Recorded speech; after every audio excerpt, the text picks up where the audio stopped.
Қайырлы күн, құрметті көрермен. Айтарым бар бағдарламасы, менің есімім Бақытжан Бұқарбай. Бүгінгі біздің талқылайын деп отырған тақырыбымыз Қазақстандағы плюрализм, өткені, қазіргі жағдайы және болашағы. Бүгінгі біздің бағдарламамыздың қонағы танымал саясаткер, әрі қоғам қайраткері Айдос Сарым. Айдос мырза, бізге қош келдіңіз. Армысыздар. Айдос мырза, сонымен бірінші сұрағым, тәуелсіздігіміздің алғашқы жылдарында плюрализм туралы көп айтылды. Тіпті 2000 жылдардың өзінде плюрализм ұғымын әр жерде естіп жататынбыз. Алғашқы құжаттарды, алғашқы мәлімдемелерді қазір контент анализ жасасақ, көп аталғанын байқаймыз. Бірақ қазіргі кезде көп естіле бермейді. Енді өзіңізден білгім келіп отырғаны, жалпы елімізде плюрализм ұғымының эволюциясы қалай жүрді?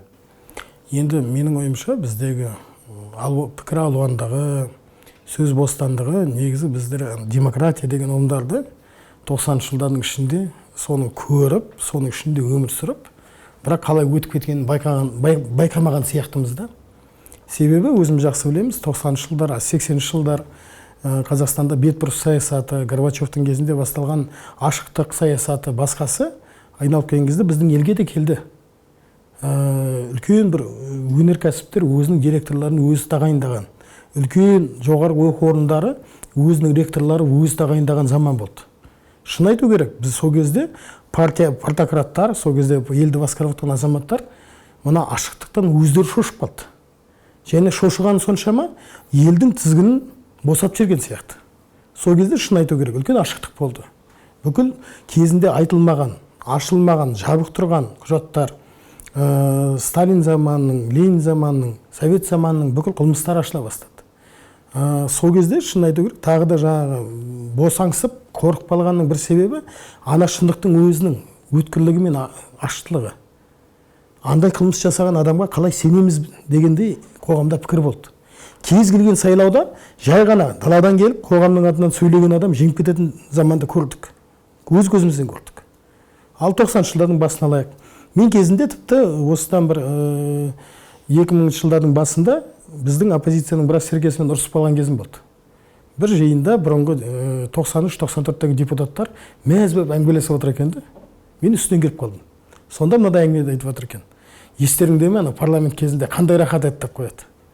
Түннің ішінде сағат 8-де, 9-да Алматы қонақ үйінде жатып, бір-бірімізге кіріп, давайте ертең президент шақыра салайықшы.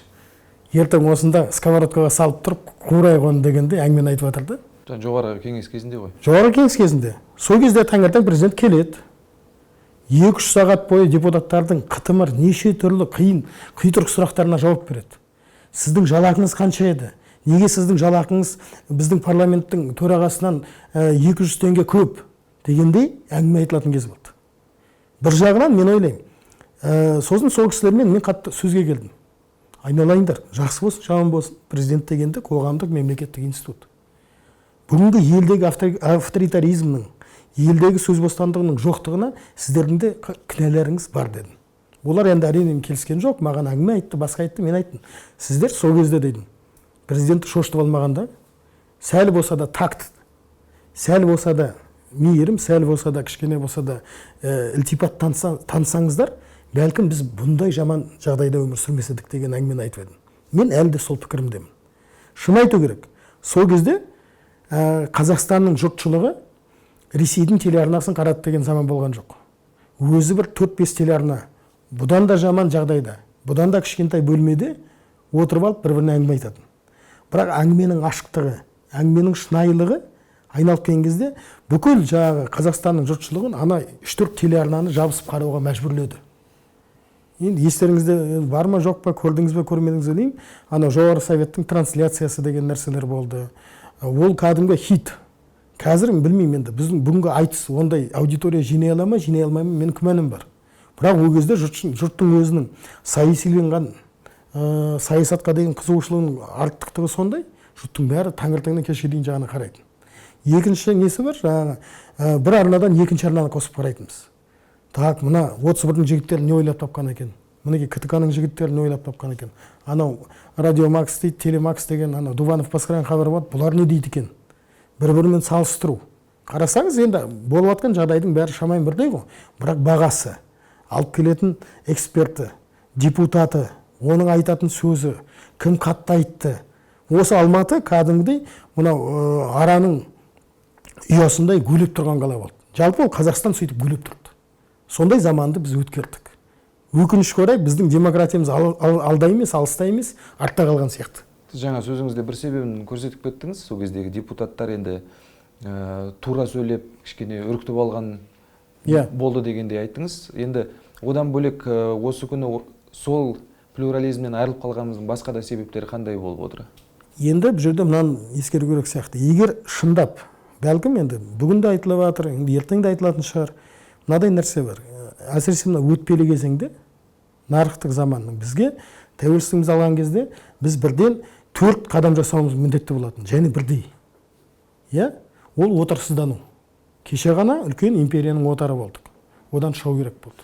Өкінішке орай ол әлі күнге дейін қоғамдық дәрежеде ғана жүріп жатыр. Екінші қадам сөзсіз ол әкімшілік экономикалық жүйеден нарықтық жүйеге, жақсы болсын, жаман болсын, қадам басу керек болды. Бұл қадамды енді жасадық. Елімізде супермаркеттер жұмыс істеп жатыр. Жақсы болсын, жаман болсын, биржамыз бар, басқасы бар дегендей. Әйтеуір долларды біз қара нарықтан емес, кәдімгі банктен немесе айырбастау нүктесінен барып ала саламыз. Яғни нарықтық жасадық. Екіншісі үлкен бір үдеріс детоталитаризация дейді. Үркіп қалған, қорқып қалған сананы аз да болса жаңа сапаға айналдыру. Мына біздің полицияның, біздің соттың, біздің прокуратураның миын қазір енді мынау сананы жаңғырту дейміз ғой, санасын жаңғырту қажет болды. Мінекей 25-26 жыл өтті, бұл мәселе тағы қайтып келіп жатыр. Кезінде жасамаған қадамымыз айналып келген кезде оны бәрібір жасатуға мәжбүрлейді. Бірақ осы жол қандай жолмен келеді, қандай қиындықпен келеді, оны дөп басып айта алмаймыз. Сөзсіз 4-ші қадамымыз осы тұрғыда жасалатын, ол жаңағы мәдени революция дейміз, басқа дейміз, ол да жаңағы советтік басқа қалыпқа қатысты. Басты мәселе айналып келген кезде осы бүкіл модернизация үрдісінің басты нәтижесі қалай дейді ғой. Зауыт бірдеңе істесе, ол өнім шығару керек. Банк жұмыс жасаса, пайда табу керек дегендей, әр нәрсенің нәтижесі болады ғой. Олай қарайтын болсақ, модернизацияның басты өнімі ол адамның жаңа сапасы. Мінекей кешегі адамдар осындай еді, салғырт еді, бастық болғысы келетін еді, басқа болғысы келетін еді, үйтетін, бүйтетін, жаңа ағайыншыл еді, басқашыл еді. Ал мінекей сахнаға жаңа ұрпақ келді. Бұлардың бәрі бастық болғысы келмейді, бәрі кәсіпкер болғысы келеді, бәрі тек өз күшіне ғана сенеді, болашағынан үмітті, кез келген жаңағы нарықтық немесе саяси қадамға бара алады, ел алдындағы, ұлт алдындағы жауапкершілігін айқын түсінеді, болып қалмайды деген сияқты мәселе ғой. Егер сол тұрғыдан алатын болсақ, сол кездегі аяқталмаған үрдістер енді қазір өзінің нәтижесін беріп отыр.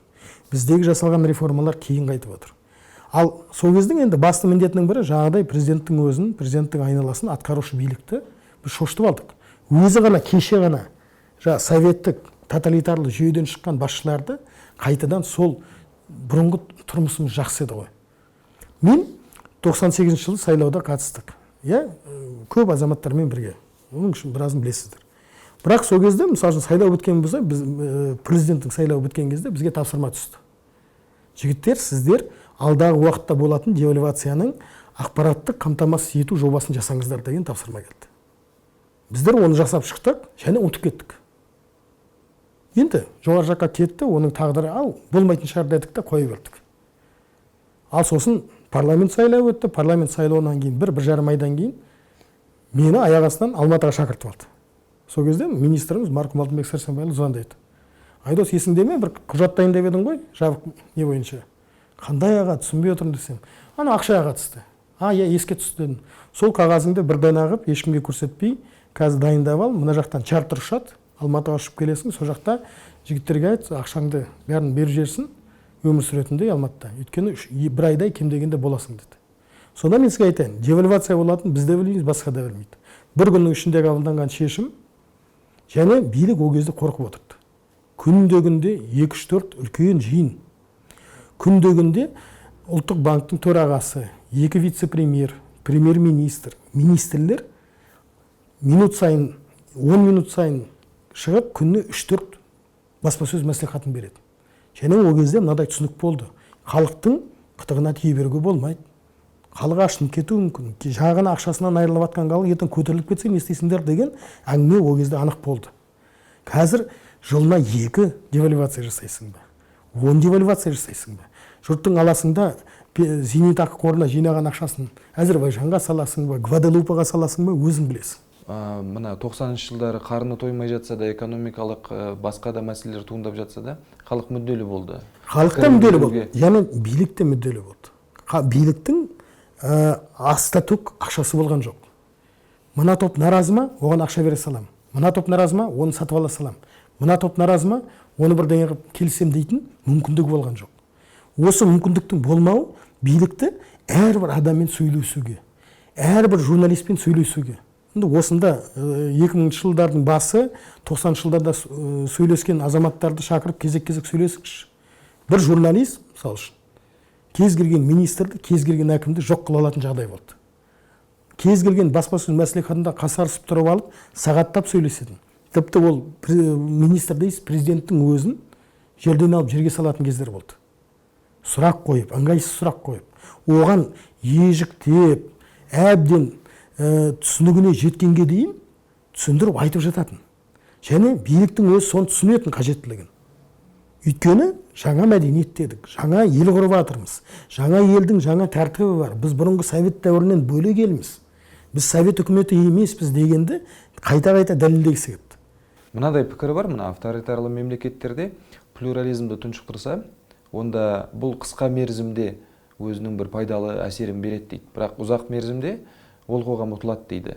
Оның мысал ретінде мына Шығыс Еуропадағы социалистік мемлекеттерді келтіреді, КСР-ның өзін айтады. Ал енді мына Қазақстанның алдында қандай тәуекелдер тұр? Осы жолмен бара жатырмыз ба? Бізде өкінішке орай, шын айту керек, бізде авторитарлық қоғам. Авторитарлық қоғамның өзінің заңдылықтары бар, ішкі де, сыртқы да. Ал біздің қоғам үшін біз мынау бүгінгі күні неше түрлі әңгімені айтып жатырмыз. Мынау жемқорлықты айтамыз, басқаны айтамыз. Мына экспо деген кезде бізді ең алдымен көз алдымызға жаңа технология немесе жаңа бір бағыт емес, жемқорлық мәселесі, әкімдеріміз, басқаларымыз шыға келеді. Бірақ бақытжан, шынымды айтайын, менің түсінігімде, егер үлкен картиналармен қарайтын болсақ әлемге, мына экспоны біздер Қазақстандағы мұнай дәуірінің аяқталуының нақты айқын нышаны деп қабылдауымыз керек. Мінекей, бұдан артық, енді орыстарда намек деген сөз бар ғой. Қоғамға бұдан артық намек жоқ. Жігіттер, мінекей, мұнай завоны, мұнай дәуірі аяқталды, енді біз ойлануымыз керек деген мәселе ғой. Өкінішке орай біздер көптеген жалтыраққа, көптеген мынадай бір жалпылама әңгімеге кетіп қаламыз да, әр келген адам, мысалы үшін мен сізге енді бұдан да сорақы мысал келтірейін. Мына Германияда денацификация деген, яғни Гитлердің мұрасынан арылу деген үлкен саясат болған. Сонда елді жаулап алған ағылшын, американ әскерлері, мысалы үшін үлкен концлагердің қасында кішкентай қалашық тұрса, соның тұрғындарының бәрін күн сайын концлагердің жанынан өткізеді екен. Қолдарымен ана өліктерді апарып жерлеткізеді екен. Ол не үшін керек болды? Мінекей, біз бір дәуірден арылайын деп отырмыз. Мынау соның сұмдық, енді адамның енді елестетуге мүмкін емес бір көрінісі ғой. Содан Германия тірілді. Біз әлі де болса біріншіден өзіміздің өткен өмірімізге жиіркеніп қараған жоқпыз. Әлі күнге дейін Сталин жақсы еді, совет дәуірі жақсы еді дегенді әлі айтып келе жатырмыз. Бұл бір дейікші. Десоветизация, детоталитаризация, деколонизация деген үш үлкен үдерістің болмағанының айқын көрінісі. Оның үстіне бізге орыс теледидары бар. Сталин деген эффективный менеджер деп атқан. Ал енді өзіміздің ішімізді қарайықшы. Біз жаңағыдай экспоға бардық. Оның ішінен бір ой алып шықтық па? Бірақ енді мен көптеген адамдардың пікірін сұрап жатырмын. Не ұнады, не ойландың деп. Қарап отырсаң, көбісі ананікі жақсы екен, ананікі несі қызық екен, сыр деселей андай екен дейді. Көңіл көтеру ғой. Көңіл көтеру, шоу. Ал біз экспоға барғанда мынаны ойлап шығуымыз керек. Және сосын түн ұйықтамауымыз керек сияқты. Бір емес, талай түн жылдар ұйықтамауымыз керек. Ал жігіттер, ертең мұнай бітеді. Әсіресе мына батыс аймақ үшін, Жаңаөзен деген сияқты қала үшін, тағы да кішкентай ауылдар үшін мұнайдың айналасында тікелей нан тауып жатқан. Жігіттер, 10-15-20 жылдан кейін мұнай кеніштері сарқылады. Сол кезде, мысалы үшін, Жаңаөзен деген 89 жылдан санасақ, 323%-ға өскен Қазақстандағы урбанизацияның ең сұмдық керемет үдерісін жасаған қаланың бірі. Әлі де өсімі керемет. 20 жылдың ішінде 160-170 мыңға дейін барады. Бұл бұрын қазіргі, мысалы, Талдықорғанмен пара-пар қалаға айналды. Ал дұрыс саясат, шынайы саясат, шынайы саясаткерлер сендер осында отыра беріңдер, айту үкіметке ештеңе демеңдер деген емес. Жігіттер, ойланыңдаршы. Ертеңгі балаңның күні не болады? Ертең мұнай кеніш сарқылғанда менің де, сіздің де, ешкімнің осында отырған азаматтың әлеуеті қалмайды. Суымызды сатып ала алмайтын жағдайға жетеміз. Өйткені Жаңаөзенге судың өзі Ресейдің трубасымен келеді. Сонда не болмақпыз? Яғни бұл үлкен, бәлкім, енді кейбір елдер қиянат арқылы өтті ғой. Голландская болезнь дейміз, бір күнде нөлге айналған елдер болды. Бәлкім соның бір жұмсақ ескертпесі шығар. Біз неге осыны айтпаймыз, біз неге осыны талқыламаймыз, неге осының төңірегінде ойланбаймыз деген бір әңгіме бар. Мен мына жерде бір нәрсе анықтап алғым келіп тұр сізден. Енді шетелдік мемлекеттерге қарасақ, сырт елге, ол жақтағы парламенттерде плюрализм енді қатты дамыған. Түрлі партиялар өзінің ойларын пікірге тастап қызыл-кеңірдек болып жатады. Төбелесіп те жатады. Енді біздің өзіміздің мен шын айтайын, біздің депутаттардың енді біздің жаңа мәдениет қалыптасқанға дейін төбелескенін қалап отыр. Қызыл кеңірдек болып, кәдімгі бір-бірінің тұмсығын бұзып тұрып төбелескен қалап. Біз енді кері жағдайды көріп отырмыз ғой. Мәселен, мына 2 жыл есіңізде болса, 2 жыл бұрын президенттің мерзімнен тыс сайлауына қатысты дауыс бергенде Сенатта 41 депутат қолдаса, біреу қарсы болып, қайта дауыс берейік деп шақырған болатын спикер. Себебі бұл жерде біреу дұрыс ойланбай қалған сияқты дегендей болды. Бізде енді қазір парламентімізде бірнеше партия бар десек те, плюрализмнің есі шықпайды. Және де заң жобасы болсын, өзге де ұсыныс болса да, бір ауыздан қысқа уақыт аралығында дауыс бере салады. Үлкен конституция деген сияқты дүниені 17 минутта қабылдаған уақытымыз болды. Дұрыс айтасыз, ол. Яғни, жігіттер, мына конституция деген әрқайсымыздың болмысымызды айқындайды. Болашақ саяси үдерісімізді, үрдісімізді айқындайтын құжат қой. Бұны 17 минут емес, 17 күн талқылайықшы.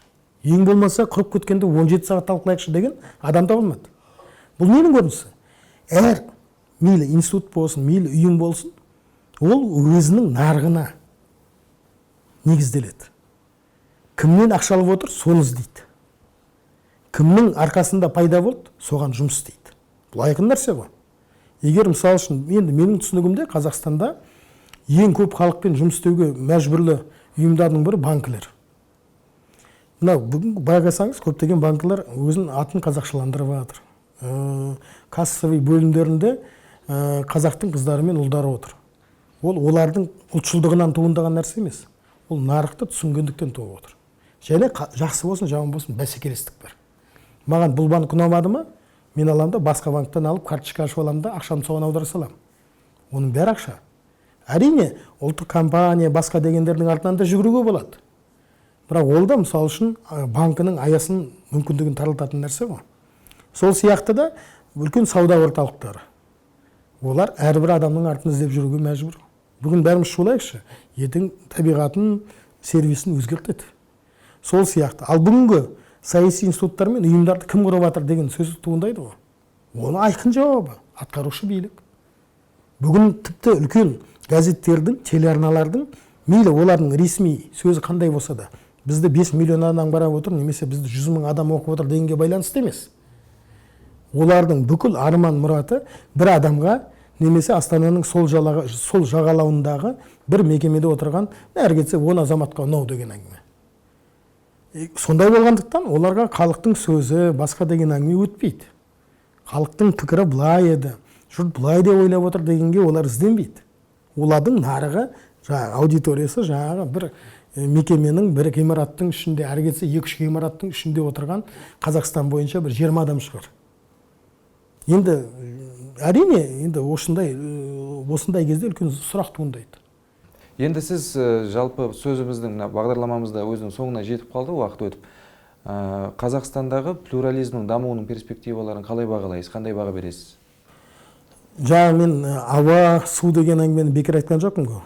Егер біз қоғам болғымыз келетін болса, біз дұрыс дамығымыз келсе, дұрыс бизнес, дұрыс саясат, жауапты билік, өзіне өзі жауап бере алатын, өзінің болашағын таңдауын айқын жасап, айқындай алатын қоғам құрғымыз келсе, онда плюрализм біздің жалғыз ғана болашағымыз. Ол біздің өткеніміз де, болашағымыз да. Бүгін біз бейуақта тұрмыз. Бірақ болашақта дұрыс дамығымыз келсе, онда билік ашыла түсу керек. Қоғамның әр азаматының ішінде жүрген өзіне деген жауапкершілігі, билікке деген сұранысы, талабы, тілегі арта түсу керек. Сол кезде ғана біз заманауи мемлекет, заманауи қоғам құра аламыз. Немесе, енді басқа да жолдары бар. Куба бар, Солтүстік Корея бар, басқа бар. Егер сондай болғымыз келмесе, онда біз амалсыз анаған келуіміз керек. Мына ұшу үшін адамға қанат керек шығар, белгілі бір аэродинамикалық қасиеттер керек шығар. Сол сияқты бүгінгі заманауи мемлекет болу үшін, онда да белгілі бір аэродинамикалық, белгілі саяси, басқа да қасиеттерді, қабілеттерді бойымызға дарытып, бізге қанымызға, мінезімізге жақпай жатқан тұстарын өзімізге бейімдеп емес, өзімізді соған бейімдей алсақ қана қоғам өзгереді. Ал енді мынау маған ұнамайды. Мысалы үшін сізге дәрігер дәрі берді дейік. Ол ашты дедіңіз. Ішіндегі аштысының бәрін алып тастайық. Ол дәмсіз дедіңіз. Ішіне қант қосайық, басқа қылайық. Ол дәрінің ешқандай реті қалмайды. Сол сияқты бұл ашты дәрі. Егер мысалы үшін жеке адам ретінде әрқайсымызды қарасақ, бізге күнде келіп бетімізге шындықты бұлшытып айта берсе, бізге де ұнамайды. Бірақ енді біз түзелеміз десек, басқасын жасаймыз дейтін болсақ, онда шын бір өзгеріс керек қой. Бізде бір талпыныс жасауымыз керек қой. Ол деген мысалы үшін аспанда жарылған атом бомбасы емес. Тиістінді, тиістін емес қырып жүретін. Жоқ, біз әрқайсымыз соның дәрежесіне дейін, соның биіктігіне дейін көтерілуіміз керек. Сол көтерілген дәрежеде ғана, жағдайда ғана қоғамда, заманда басқа да өзгереді. Түсіндім. Өзіміз өзгермесек, біреу келіп сырттан өзгертіп бермейді. Сөзсіз. Рахмет сізге, Айдос мырза. Рахмет Бақытжан. Осымен бүгінгі бағдарламамыз соңына келіп жетті. Сіздермен келесі рет кездескенше сау болыңыздар. Сау болыңыздар.